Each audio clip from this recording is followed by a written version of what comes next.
Sébastien Schneider, tout d'abord, bravo, hein, une victoire de manche, encore. C'est la troisième depuis le mois de janvier, mine de rien, de victoire de manche. C'est aussi le sixième podium, en fait, dans le cadre du CLGP. C'est quoi les ingrédients qui font la victoire de manche, en fait, vu du bord? Ouais, il n'y a pas le droit à beaucoup d'erreurs pour gagner une manche sur CLGP. C'est vrai que dès que tu fais une petite erreur, tu payes assez cash. Donc, c'est presque la manche parfaite pour gagner. Il faut un bon départ. Et puis, il faut réussir à rester devant, faire des bonnes manœuvres et aussi choisir les bons côtés du plan d'eau, là où il y a le plus de vent. Donc, non, c'est toujours un bon feeling quand on a gagné une manche. C'est-à-dire qu'on a bien exécuté les choses. Et bah, c'est cool qu'on puisse vivre ça plusieurs fois cette saison. Et je pense que c'est un super bon signe pour l'équipage. Là, c'est la tournée américaine, Amérique du Nord, Los Angeles puis San Francisco, à une semaine d'intervalle, deux grands prix très rapprochés. Vous avez volé là-bas. Quel est le Mm. bilan de cette tournée en Amérique du Nord, juste avant que vous partiez au Brésil là? Ouais, c'est vrai que c'était déjà d'avoir deux événements à la suite, comme ça, c'était la première fois que ça arrivait pour CLGP et pour nous. Donc finalement, c'était super comme format parce qu'on c'est vrai qu'après Los Angeles, on était un peu resté sur notre faim et de pouvoir enchaîner directement avec le Grand Prix de San Francisco, c'était vraiment positif. On a pu tout de suite travailler sur des points et mettre ça en avant. Donc je dirais le bilan, il reste positif. On gagne quand même une place avec ces deux événements. On gagne une place au général. Après, c'est sûr qu'on aurait aimé mieux faire à Los Angeles, mais je pense que voilà, ça fait partie de la courbe d'apprentissage, d'avoir des hauts et des bas. Et c'est vrai qu'à Los Angeles, on a peut-être eu un petit bas, mais on a pu bien rebondir à San Francisco, surtout avec la dernière journée. Donc pour nous, c'était important de finir sur un haut et garder ça comme motivation pour le mois à venir avant Rio.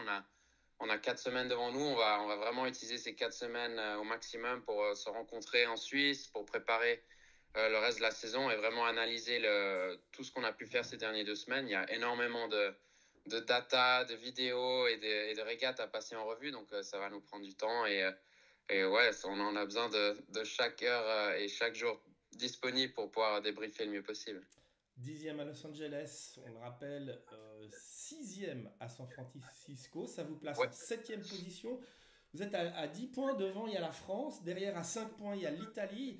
C'est une position en septième position très sérieusement au milieu de classement, à la fois assez éloignée de suite devant, de suite derrière, mais une position de milieu de classement solide, et ça c'est déjà une progression.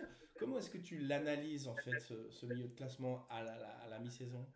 ouais, c'est vrai que il y a l'air d'avoir un peu deux flottes qui se dessinent.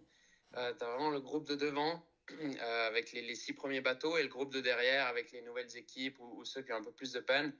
Et on est un peu entre les deux. On a un pied dans le groupe de devant, mais parfois on peut aussi un peu se rapprocher des gars de derrière. Donc on essaie vraiment de vraiment s'accrocher à ces 6 premiers bateaux.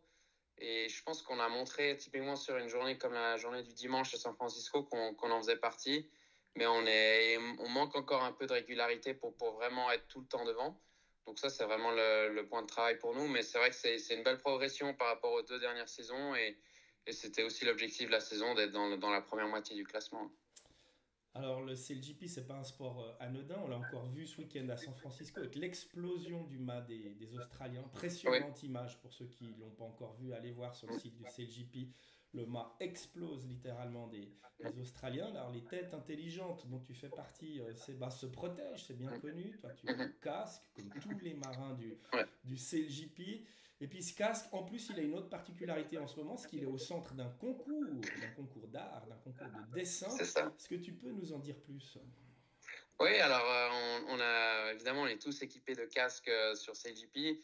C'est vrai que les bateaux évoluent technologiquement énormément, mais aussi la sécurité doit évoluer et les casques font partie de ça. Mais c'est vrai qu'on en profite aussi pour voilà, je prends un exemple pour utiliser ces casques pour mettre en avant un peu des designs sympas. Et là, on s'est inspiré un peu de la F1 finalement, où ils font souvent les pilotes font des casques pour des grands prix spéciaux. On en avait fait un pour l'Australie. Donc, comme on peut voir là, on a vraiment cet espace sur le haut du casque qui est libre pour un design. Ensuite, voilà, il y a le drapeau australien et les couleurs du pays. Mais donc, évidemment, pour Genève, pour la Suisse, on va faire un casque spécial. Et pour cette fois, on a décidé de les laisser la partie libre en haut du casque à un design, un concours en ligne en fait, où voilà, tout le monde peut appliquer, tout le monde peut essayer de faire quelque chose de sympa. Et dans plusieurs semaines, on va se regrouper pour choisir le meilleur casque. Donc voilà, c'est un beau petit projet. Et puis bah, si vous arrivez à nous convaincre, bah, vous pourrez finir sur ma tête pour le Grand Prix de Genève. Alors c'est noté, c'est parti pour ce concours et ce sera au Grand Prix de Genève le 20 et 21 septembre prochain, le Exact. Rolex Swiss SailGP Championships à Genève. Et d'ailleurs, les places sont en pré-vente déjà depuis le 25. Donc on peut déjà réserver des places. Il y aura des immenses podiums sur le quai Gustave Ador, juste à bord du plan d'eau. Exact. Et on se réjouit de vous voir naviguer, Seba. Merci beaucoup de ta disponibilité Merci et à toi. bon repos et à tout bientôt Merci. à Rio. Salut. Bonne journée. Ciao.